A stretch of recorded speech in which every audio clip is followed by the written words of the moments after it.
Hello, you're listening to Leveraging Thought Leadership. I'm your host, Bill Sherman. And today we're talking about organizational thought leadership, the process of creating, curating, and deploying thought leadership on behalf of your organization. The practice of organizational thought leadership can serve any size of organization, from Fortune 500 to mid cap and even into startups. Today, I'd like to share with you the story of a firm that leaned heavily into thought leadership in the early days of their business, and how, through a bit of luck and hard work, their efforts in thought leadership helped them identify a market that has fueled their growth for many years. Meet Jody Grunden. Jody is an accountant by training, and he's CEO and co founder of Summit CPA Group. As you'll soon hear, he's been leading a virtual firm since the early 2000s. Before we begin, I want you to envision Jody in a bright Hawaiian shirt. That shirt has become iconic for him, but it happened through serendipity. Jody has one of the best stories that I've heard about how you can establish thought leadership by transporting an idea that's common in one area and delivering it to an audience who needs it. He's built thought leadership by narrowcasting to a specific audience, heads of creative agencies who need accounting services. I'll start this conversation by asking Jody how his lost luggage led him into the world of thought leadership, a mishap that fueled the growth of his business. Ready? Let's begin. Welcome to the show, Jody. Yeah, thanks, Bill. Appreciate it. I want to start with a story. And this is one that you shared with me earlier of how you got into the world of thought leadership, and it involves Hawaiian shirts. So, if you would, tell me a little bit of the story of what you were doing and how you got into the world of thought leadership. Yeah, no, sounds great. It's one that's very vivid in my memory because it's really what started and founded our company and made our company what it is today. It was completely by, I would call, accident. And with that, what I mean by that is when we decided to go virtual back in 2012, 2013, we were kind of just stepping our toe into it and saying, hey, is this going to work for us? And so we thought, what better yet to go to a conference where all the companies there are distributed, virtual companies, remote companies. And so we went there and there was about 30 companies. And we were the only finance company at the table. Everybody else is web design, web development, SEO, SEM, a bunch of different marketing agencies. There's a kickball company there. All these different types of companies were all gathered together to explain, what was going right and wrong. And during the conference, a gentleman pulled me aside and said, "Hey, we have an opening at the seminar that we're giving in front of 30 creative agencies, owners of agencies. We love your style. We love your ideas. Would you be interested in talking? But we don't want the boring accountant, the accountant that they typically get at these conferences." And I'm like, sure, that'd be great. And so at the time I didn't have any money. We were just bootstrapping our company. And I talked my wife into going to San Diego by myself, which is where this conference was originally. And now I'm like, okay, now I got to explain to her that I'm going to New Orleans by myself. And so it was one of those things like, okay, this is great. And so went back home, no problem.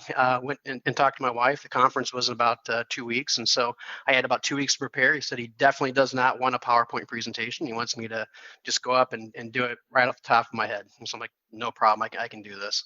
And so in the meantime, I pulled a muscle in the back of my neck, and so I could hardly even move. And I was going to the chiropractor trying to get this thing worked out, getting ready for this conference that I'm supposed to give in front of these 30 owners. And I was having a really hard time thinking, what am I going to talk to these owners about? Because what am I going to talk to them that they don't already know, because they're very successful business owners. And I was really having a really tough time with it. Also, to the point that on the airplane on the way down, I still didn't have this presentation figured out. I didn't know really what I was going to talk about. And so I get to New Orleans, I'm ready to go. And unfortunately, my luggage wasn't ready to go. It didn't show up. My luggage wasn't nowhere to be found. It was actually in Nashville. I took the wrong plane. And so I'm stuck in New Orleans. And then now I got my gym shoes on. I got a tank top. I got, I'm looking the part as somebody just got out of a gym. And, with that wasn't going to cut it in front of this presentation. So keeping in mind, my neck was killing me. I could hardly even walk without it hurting. I got to the hotel and there was a fashion mall across the street. And with the fashion mall, it was like, well, I'm not didn't really go to a fashion mall very often, but I've got to. That's the only place I can find clothes. And so I went over there. I bought some Aleve. First thing I bought for my neck, had to get something for the neck, bottled water, Aleve. And then I went over and found a charger for my phone, because again, my phone was You completely need the dead. essentials, right? Yeah, Yeah. yeah, exactly. And so then right across the alleyway there was Tommy Bahamas. And I thought, that's kind of different. I could do that. And plus, it was really close. My neck was hurting me. So it was one of those things like, oh, let's go to the Tommy Bahamas. And so I've never been to one before. And with that, you can imagine the cost of everything. And everything was there. It was like $150 for a shirt. I'm like, oh my gosh, my wife's going to kill me here. And so I thought, well, let me get a couple shirts. And I got a couple shirts, got a couple pairs of pants. And I get up to the cash register and I went to pay for it. And my credit card got denied. And I was like, Ugh. oh my gosh, what's the deal here? I got plenty of credit. I'm not sure what's going on here. And so I pulled my next credit card out, goes through no problem. And so I'm like thinking, not a problem. So I went to the store next door and they had shoes. And so, of course, I need shoes and a belt. And so I went and got shoes and a belt. Had them help me pick it out to match the Tommy Bahama stuff. And so I'm ready to go here. And my credit card got denied again. So my second card's denied. I'm like, what is going on here? And so I get my debit card out. I got plenty of cash, no issues there. And I pay for it. And so the whole time, don't think twice about it.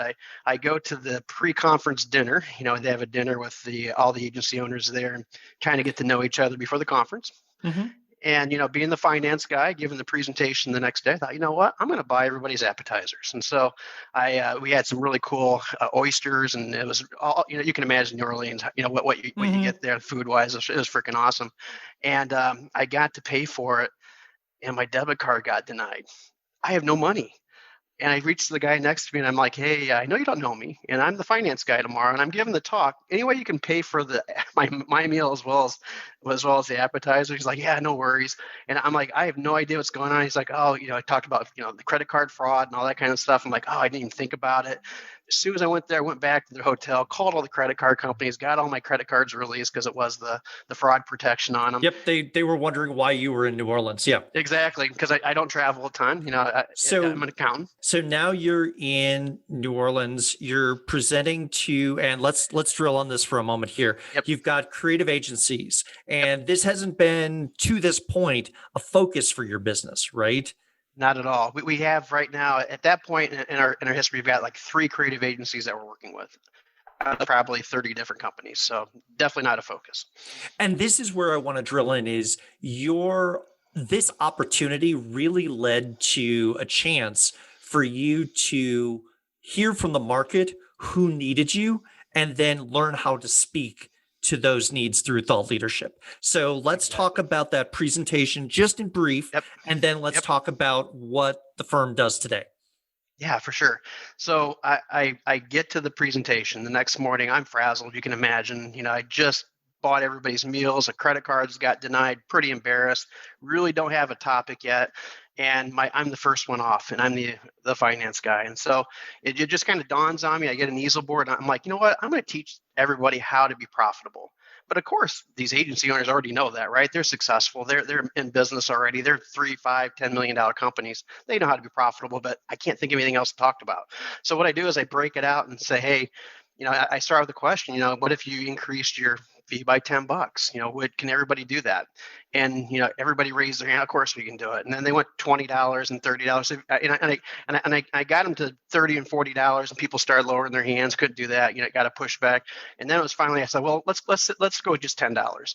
And so then I went through and I explained and broke out an easel board exactly how a company is profitable, through utilization, average bill rate, things that every accountant out there knows. And I Mhm. just went through and just kind of broke it down for them in very simplicity. And then I ended up with, now let's increase the average bill rate by $10. What does that do? And boom, it did. It increased their bottom line by about $300,000. And at the very beginning, I told them, hey, everybody needs at least to have 10% of their annualized revenue in the bank, which is about 2 months of cash. Again, no one thought about that. It's like, oh, I need that much money. Oh, here's how we can get it, just by either increasing my price or realizing my average bill rate. And it was just like, wow, everybody's like, the lights went off and everything. And I thought I failed. I really did. I thought, oh my gosh, he brought me all the way here and I just blew it. But in retrospect, he's like, this was the best thing we've ever seen. We've never seen anybody break it down like that before and make it so simple. And the funny part about it was I started with, not knowing what to do, I started with, hey, I talked about my Hawaiian shirt issue, how I started, and got here, didn't have a presentation. I was completely vulnerable. And I went in and basically knocked it out of the park. And in their eyes, again, my eyes, I felt pretty ashamed. I was like, wow. And so with it, they're like, hey, would you be interested in doing this again? Twitter's blowing up. You're just like, everybody loves what they've heard. And so what I did is I said, yeah, I can do it again. And Chicago was my next thing. And I thought, yep, in a couple of weeks, no problem. So I went to this presentation in Chicago. This time I was all decked out I was ready. I had my Dockers, I had my golf shirt, I had my logo on my shirt. And, I'm like, oh, I'm ready to go. I'm not You wearing were those central freaking Hawaiian casting shirts. CPA, right? Yes, I Yeah. was. I was. Yeah, I'm showing the part now. And I got there, and he meets me in the hotel and everything, and he's like, "Dude, what are you doing?" And I go, "What do you mean? What am I doing?" He goes, "Well, where's your Hawaiian shirt?" And it was like it just dawned on me. It's like he goes, "That's what made you stand out. That's what made you so different. You were one of us." And it was like, oh, the light bulb just like kind of went boom, boom, boom. Of course, then I went down and bought some more Tommy Bahama shirts and showed up there. But what it was, it just kind of brought me down to their level, and then made the something that's very common or very, to the CPA firms. They know exactly how to be profitable. But I brought that and moved it over to them and really helped them be profitable, and really understand how to be profitable. And the whole time it wasn't a sales pitch. It was just simply educational. Hey, here's how you do it. Here's how you can do it, and here's what can be done. And they just loved it. So one of the things that I talk about is where do new ideas come from? And we often look for the big ideas within our own industry, or we try to advance the conversation within the audience that is very familiar with the concepts that we're talking about, right?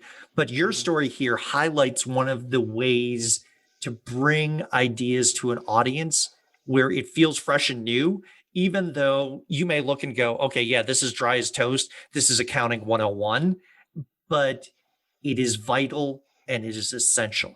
And there's a difference between putting that content out in a way which is content marketing and one which is thought leadership. And I want to key in on couple terms that you used. One, vulnerability, and then two, meeting your audience where they are and not trying to force them to meet you, right? Yeah, and that was key because one, yeah, I was part of them. I was not the vendor, or I wasn't the scary account, or I wasn't trying to, their shields weren't up. I wasn't a salesperson. I was Mm-hmm. one of them. I was teaching them how to be profitable, what they're doing right and what they're doing wrong in their business, which was huge. And I wasn't talking down to them. I was talking alongside them. And that was key as well. I wasn't using big fancy words that really nobody understands except for the person giving them. And a lot of times they don't even understand them.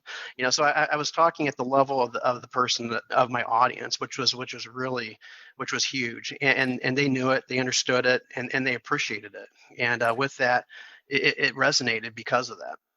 Well, and I think one of the things that we can do with our expertise is sometimes we feel imposter syndrome, right? Even when we're presenting, and you even alluded to that a little bit. Oh, for And when sure. we feel imposter syndrome, it's easy for us to fall on back on the resources that we have, the specialist language that's comfortable, right? And so you could have started quoting the tax code and regulations and jargon, and all of a sudden you would have lost everybody.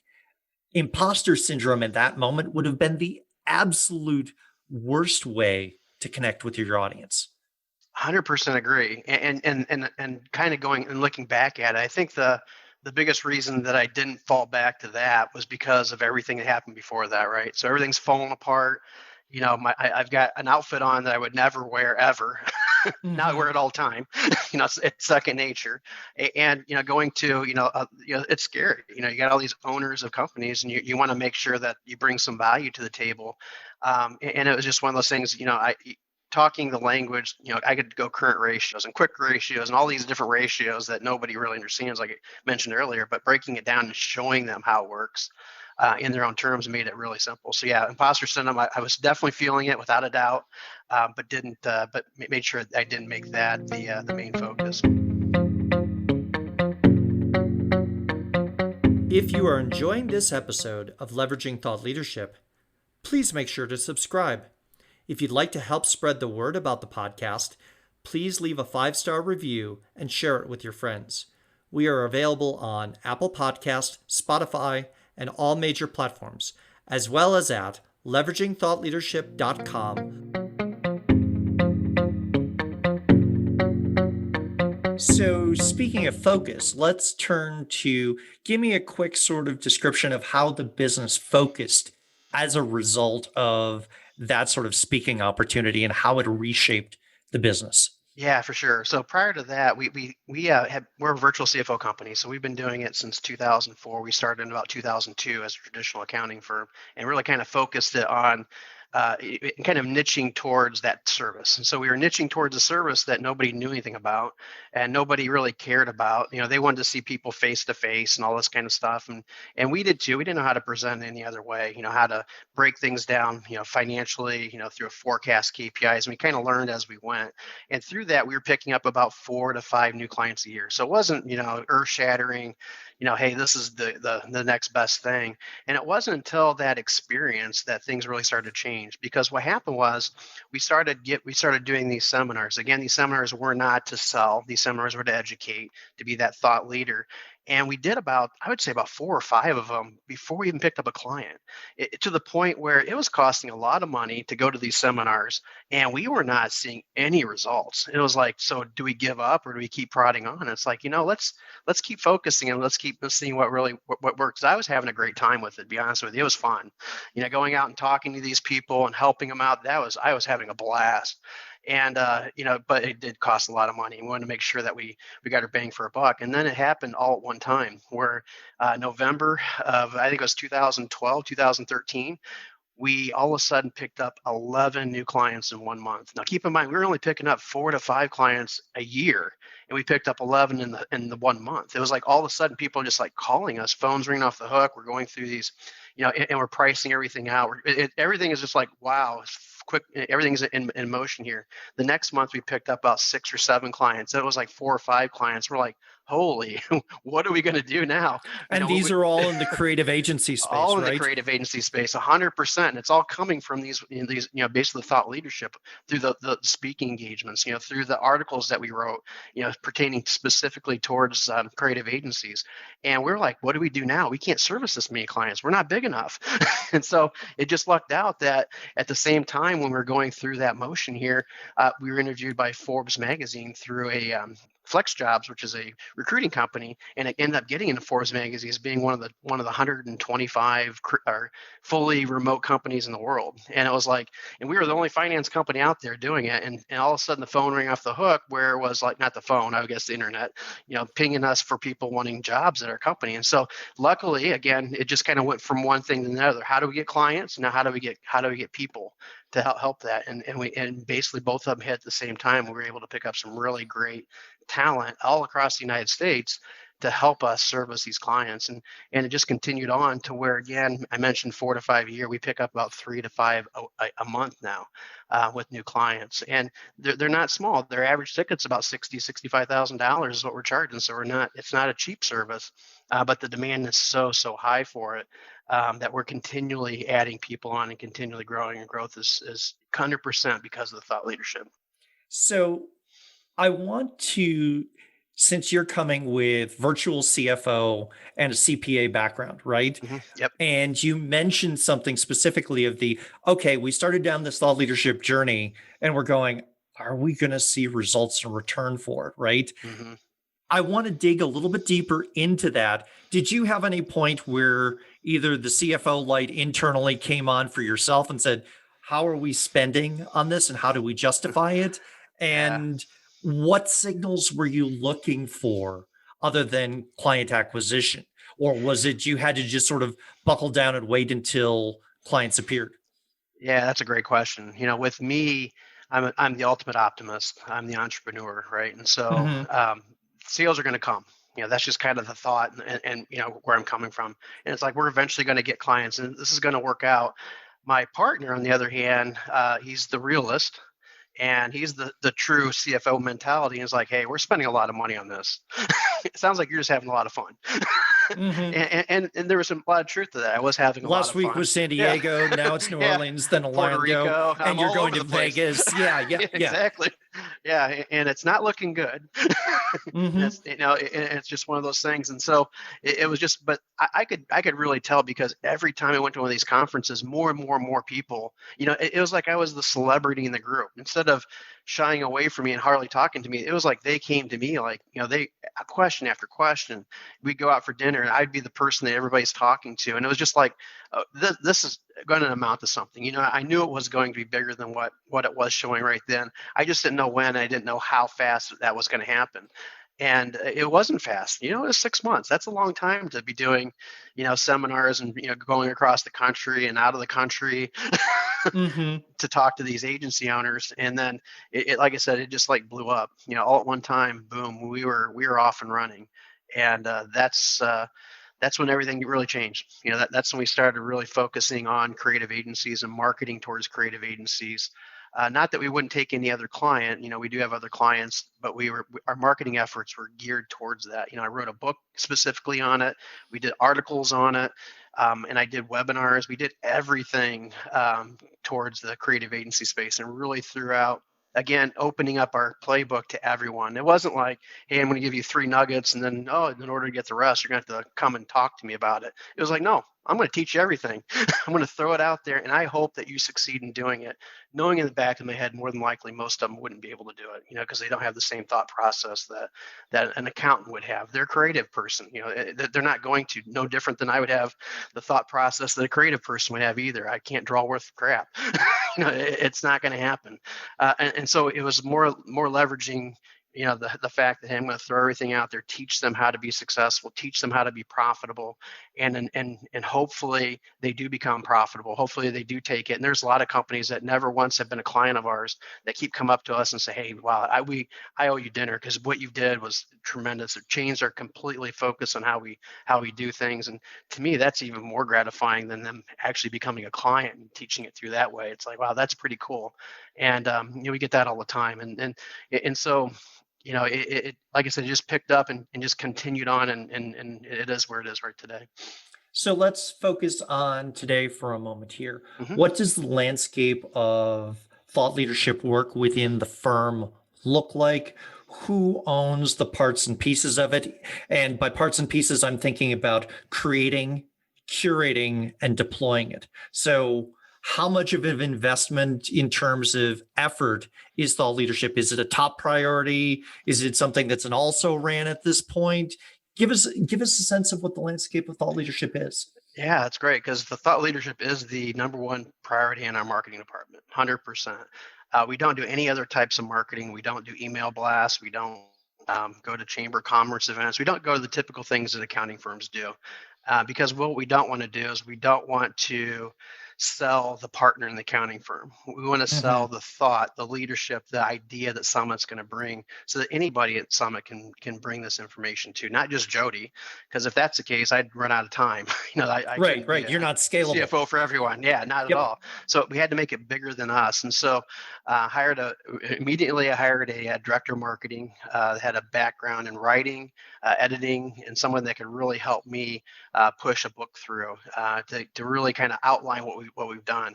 And with that, I wanted to make sure that she was completely on top of the content marketing, and not just when new tax things would come up or new ideas would come up, it wouldn't be, here's the new tax thing. It's like, here's the new tax idea for creative agencies. Every Mm-hmm. creative agency needs to know. So it was again spun so it's focused on the creative agency, and maybe using the creative agency vernacular, hugely important. I wouldn't talk to doctors in the same way that I would focus this article towards. It had to be really, really personable. It couldn't be really it couldn't be stiff. It had to be very personal, and I was really created towards that audience. And so we Well, by spend. going narrow on your audience, you can Mhm. write better copy and be more Oh, for relevant and sure. useful and give them better advice than just writing that generic, hey, this is the new change to the tax law. And everybody gets that email from their accountants and their eyes sort of glaze over. Hmm. Yeah, and it's kind of funny because because of that, we get all the time. We'll get prospects calling us and saying, hey, we're spending, a lot of money in our tax account, our accountant, about $10,000 a year.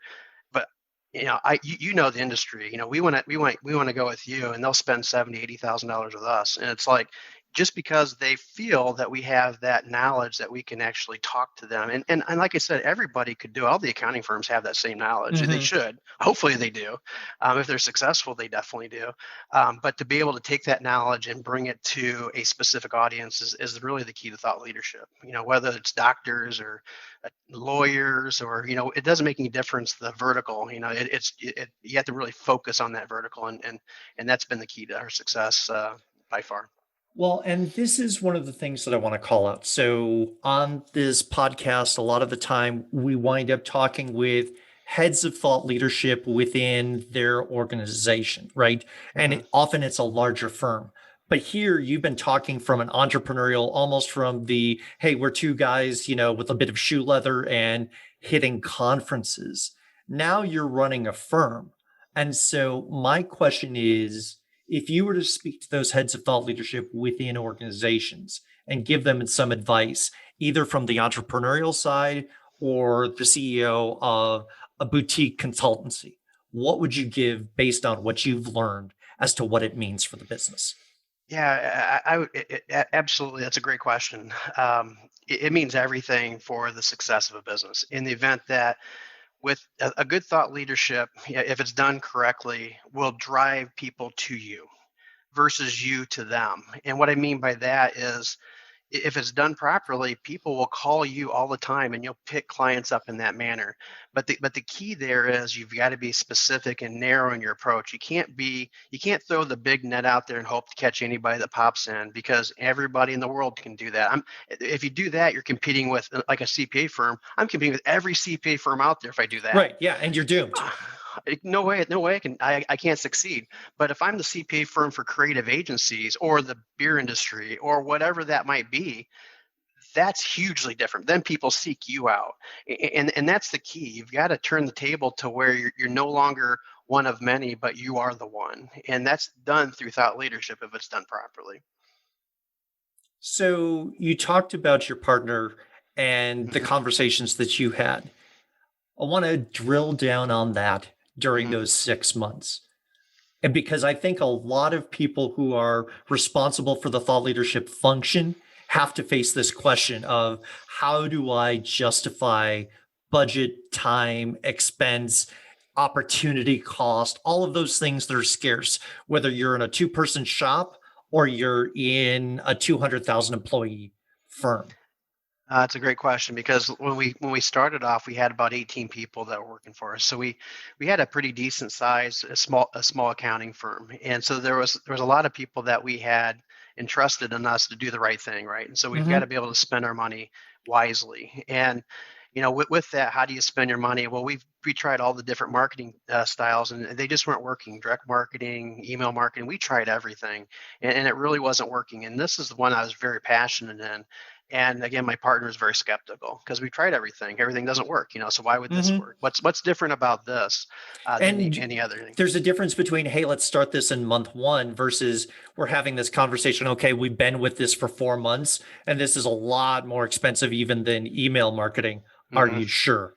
Yeah, 100%. And so it was more of a conviction or passion that I had for it that helped convince him that it was the right decision. So I was going at it with, hey, this is going to work. This is effective. This is how we're doing it. And yeah, there's a possibility it won't work, but I'm seeing the results there. He's not seeing them because he's back at home.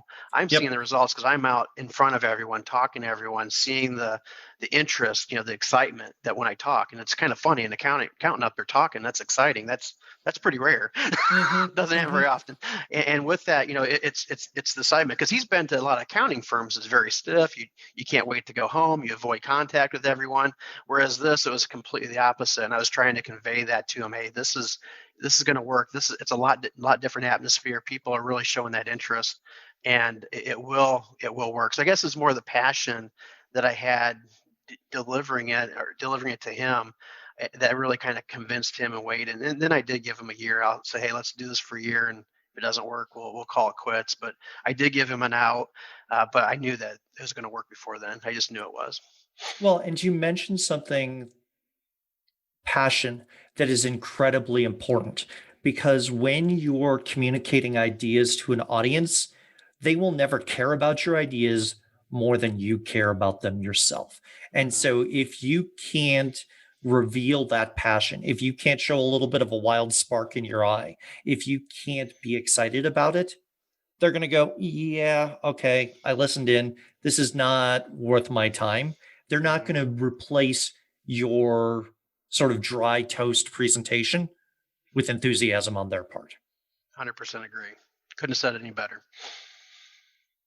So, where are you going now with the firm in terms of thought leadership? What are the projects you're working on, experimenting with?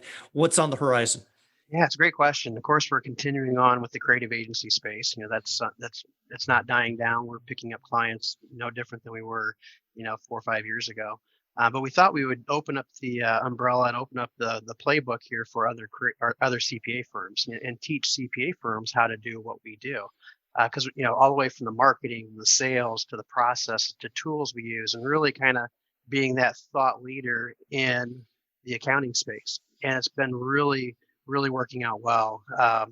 Wrote a book upon it.